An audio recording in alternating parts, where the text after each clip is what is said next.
La vie d'un Congolais ne vaut-elle pas la vie d'un Ukrainien?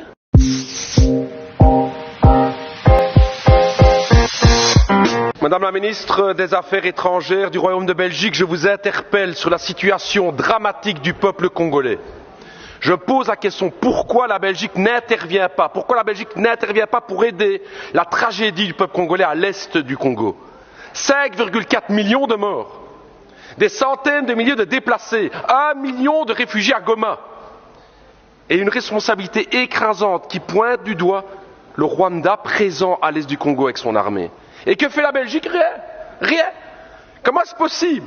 Quand la Russie envahit l'Ukraine, à juste titre, c'est la condamnation. Ce sont les sanctions, ce sont les livraisons d'armes à l'Ukraine, mais quand il s'agit de la République démocratique du Congo, rien. On n'aide pas. La vie d'un Congolais ne vaut-elle pas la vie d'un Ukrainien? La vie d'une Congolaise ne vaut pas la vie d'une Ukrainienne? C'est la question que tous les peuples d'Afrique se posent. Pourquoi ce deux poids, deux mesures? Qu'est-ce qui se passe dans la politique belge aujourd'hui? Alors je vais vous le dire, Madame la Ministre, non seulement la Belgique ne fait rien, non seulement les États-Unis ne font rien, mais je vais me dire plus. Hier encore, l'Union européenne a signé un accord avec le Rwanda. Un accord sur quoi? La gestion durable des matières premières. Nous y sommes. Le coltan, le cobalt, le nickel, le diamant, le cuivre. Voilà la raison pour laquelle la Belgique n'intervient pas. Business.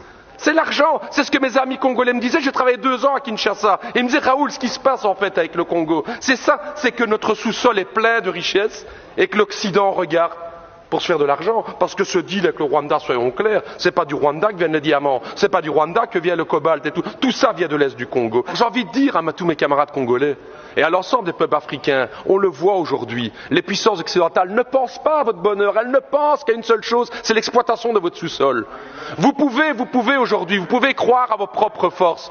J'ai envie de dire, moi, au peuple congolais, pensez à cette pensée de Patrice Emery Lumumba, cette force du Congo, justement. Pensez à Kwame Nkrumah, justement, le panafricanisme qui doit être là. Pensez à Thomas Sankara, qui disait clairement, effectivement, que les peuples africains peuvent prendre leur destinée en main. Ne comptez pas sur les gouvernements occidentaux pour vous soutenir, mais par contre, les peuples d'Europe sont à vos côtés, les peuples africains, pour vos combats, pour une vraie indépendance économique et démocratique.